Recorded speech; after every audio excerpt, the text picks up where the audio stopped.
Minhas saudações a todos vocês. Como uma pessoa que se dedica ao estudo das profecias, do fim dos tempos principalmente, eu gostaria de dar uma opinião sobre isso que está acontecendo. E é muito comum em momentos de crise, pessoas, principalmente evangélicos, afirmarem que problemas atuais já são o cumprimento de sinais profetizados na Bíblia. Eu posso tomar como referência Mateus 24, Lucas capítulo 21, que são passagens onde Jesus ele ali transmite as referências para sabermos quando ele retornaria. Dentre esses sinais, você vai encontrar ali pestes ou epidemias. E nós estamos vivendo uma epidemia, já é uma pandemia, por sinal. E é fácil a gente chegar a pensar que, nossa, isso já é o cumprimento. E ainda mais porque pessoas ficam afirmando, isso já é o cumprimento, já é o sinal se cumprindo. E nós devemos analisar tudo com muita calma. Nós temos que ter senso crítico. A Bíblia fala de jogar todas as coisas e reter o que é bom. É importante entendermos o seguinte: Mateus 24 ou Lucas 21, há duas formas diferentes de você enxergar aquilo ali. Você pode, por um lado, achar que esses sinais vão acontecer de forma aleatória, ou seja, hoje pode acontecer uma coisa, amanhã já é outra, e assim por diante, é aleatório.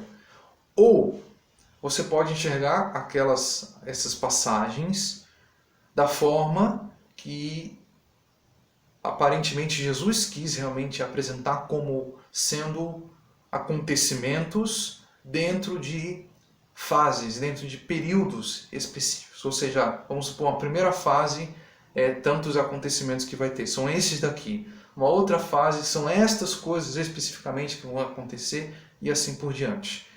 E, no meu entender, essa é a melhor visão sobre essas passagens. Jesus, por exemplo, ele fala que de imediato haveriam falsos cristos, guerras e rumores de guerras. Depois ele fala, não se assustem, porque isso não é o fim. É interessante ele fazer essa observação, porque nós consideramos que todo sinal, muitos acabam fazendo isso, infelizmente, todo sinal profético já é o fim. E não é assim. Algo pode ser uma referência bíblica, pode ser um cumprimento profético, mas não significa que já estamos no contexto final mesmo. Então Jesus ele fala, isso não é o fim. Nós já estamos há 2000 anos presenciando isso, falsos cristos, guerras e rumores de guerras. E a questão, e daí em diante? Daí em diante a gente pode considerar que já estamos vivendo também? Eu acredito que não. Eu acredito que ainda estamos nessa primeira fase. Embora o mundo já experimenta terremotos, embora o mundo já experimenta fomes, pestes, mas lembrando que isso já acontecia, já existia antes mesmo de Jesus ter profetizado isso. Isso é algo que já existe há milhares de anos. Antes mesmo de Cristo ter vindo, já tinha terremoto, guerra e fome. Como isso realmente pode ser um sinal, se é algo tão rotineiro, tão comum, tão do cotidiano? Um sinal, ele tem que ser uma coisa que se destaque. Ele tem que ser algo que fique em evidência, tem que ser distinto daquilo que é normal. Então, eu entendo, isso reforça ainda mais para mim a posição de que Jesus está falando de um contexto muito específico que não é o contexto habitual. Então, ele fala que aquelas primeiras coisas que ele falou não eram fim. Por quê? Se levantará nação contra nação, reino contra reino. Aí ele continua prosseguindo dizendo que vai ter guerras, fomes, terremotos e guerras, fomes não, né? Epidemias, fomes e terremotos em vários lugares. Muita gente acha que quando ele fala de guerras e rumores de guerras, é a mesma coisa que nação contra nação e reino contra reino. Não é a mesma coisa. Ele não está ali fazendo uma redundância, repetindo. Ele está falando de algo já diferente.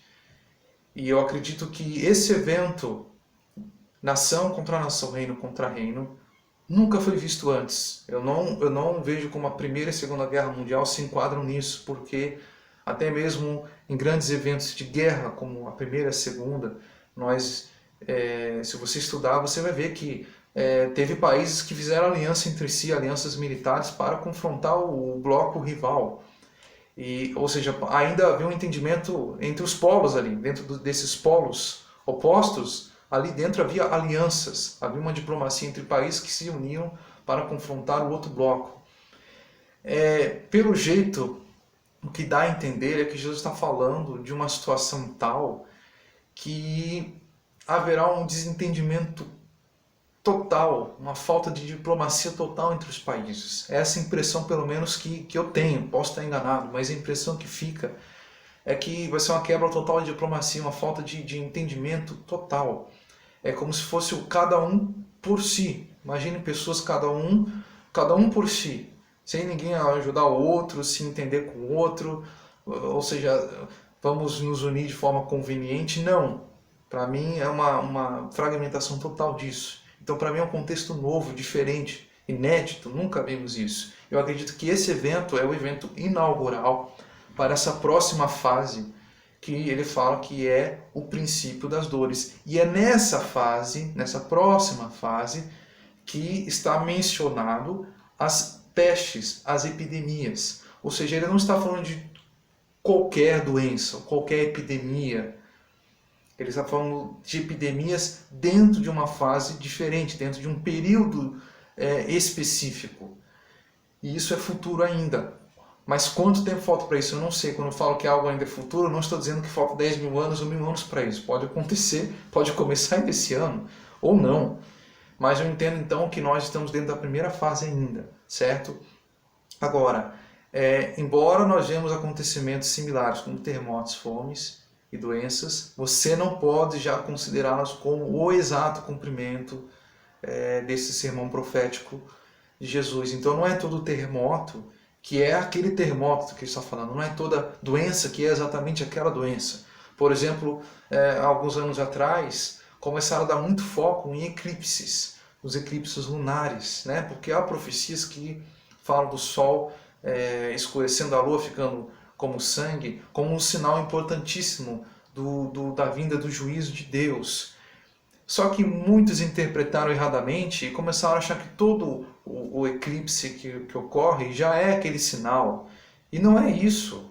Então, um sinal, para ser um sinal mesmo, ele tem que acontecer num contexto distinto, tem que ser algo que se destaque, não é o que acontece rotineiramente. Então chegou uma hora que alguns começaram a promover que cada eclipse por ano acontece vários. Não são todos eles que você pode considerar, ou seja, não é todo o terremoto que é o profético, não é todo o eclipse que é o eclipse profético, entende? Então a gente tem que saber distinguir as coisas, senão as pessoas ficam, na verdade, sem referência. Eu até entendo que muitos fazem bem intencionados, porque eles estão certos em crer na palavra de Deus, só que às vezes não entendendo certos contextos e mesmo de boa intenção acabam descontextualizando a palavra de Deus. Isso é ruim por um lado, porque pode gerar confusões, cria-se expectativas às vezes que vão ser frustradas e às vezes as pessoas podem acabar erradamente responsabilizando a Deus ou achando que a palavra de Deus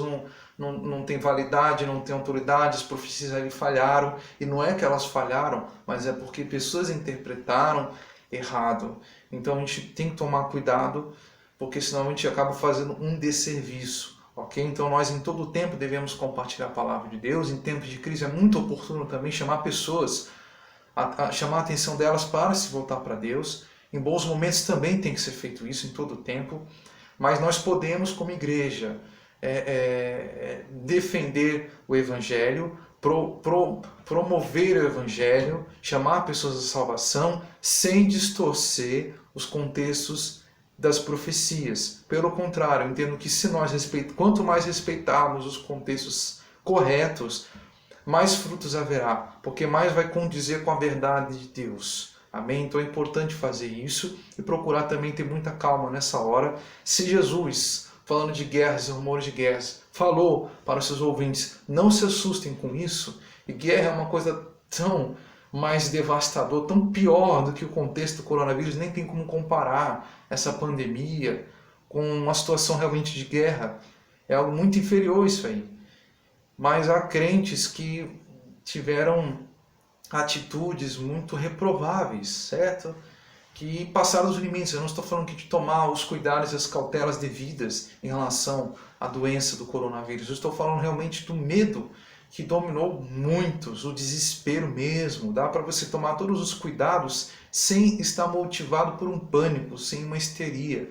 Então há crentes que reagiram mal a um evento tão menor do que coisas que estão profetizadas a acontecer. Se você realmente crê nas profecias, você sabe que o fim dos tempos reserva coisas muito complicadas, difíceis, desafiadoras.